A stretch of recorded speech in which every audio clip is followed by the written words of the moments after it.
States with nuclear weapons will not sign the Southeast Asian Nuclear Weapons Free Zone Treaty at this week's ASEAN meeting. As many countries have reservations, Foreign Minister Thiraphong Pawittakchakun said yesterday.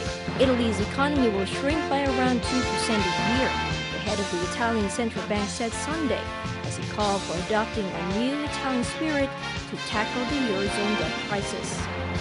Stay with us for 1 hour of news updates on global and ASEAN business news with Natakon Padi and Dina Jombasit in ASEAN Business Report.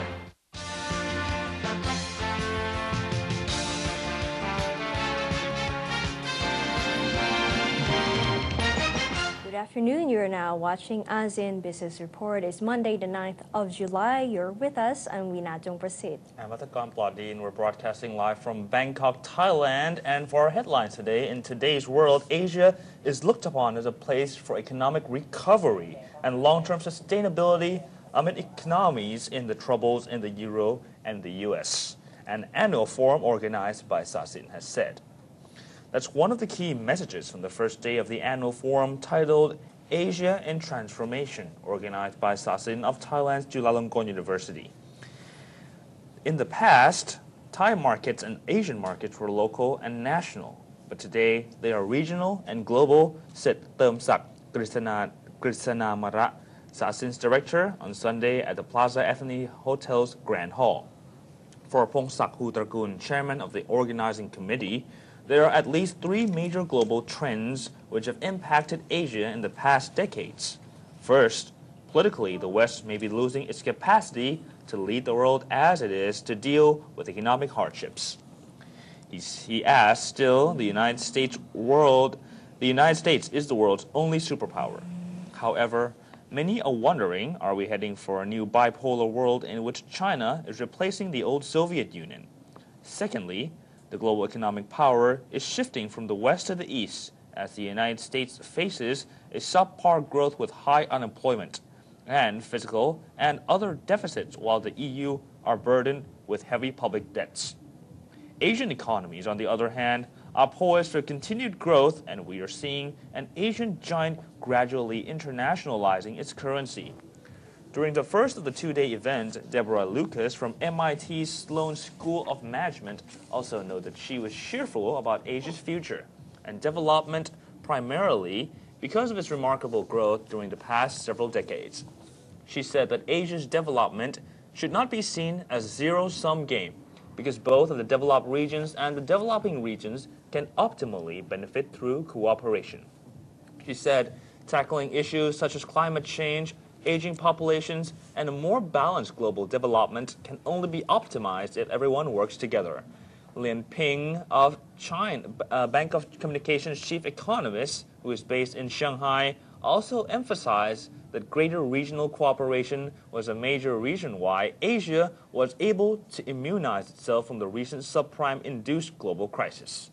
However, he added that key challenges such as further developing the region's innovative capabilities were critical for continuing success in the next decade.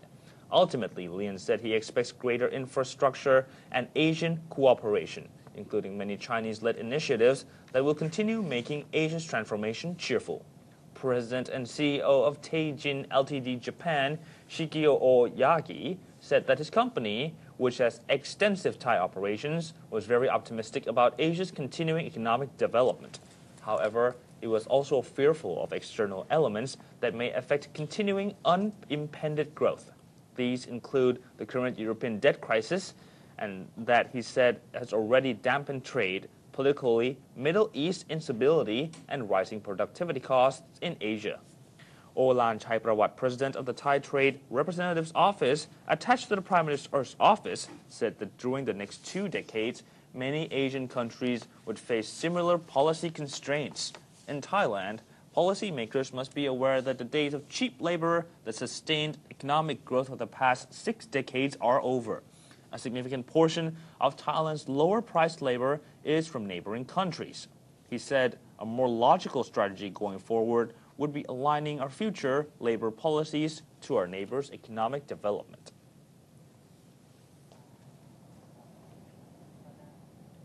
Last year's devastating earthquake in Japan and massive floods in Thailand have led to a transformation of the global supply chain for automotive, electric, and other industries, according to a panel discussion by Satsin. The session is titled Natural Disasters in Asia and the Global Supply Chain, with panelists including Professor Shigeyuki Abe of Doshisha University and Gopkan Warangan of Toshiba, Thailand. Abe said disasters in Japan and Thailand have seriously disrupted the global supply chains in both countries, resulting in the shortages of parts and components for autos, electronic goods such as digital cameras and hard disk drives. As a result, manufacturers had to rethink their just-in-time concept, which aims at zero inventories and no surplus stocks of parts and components.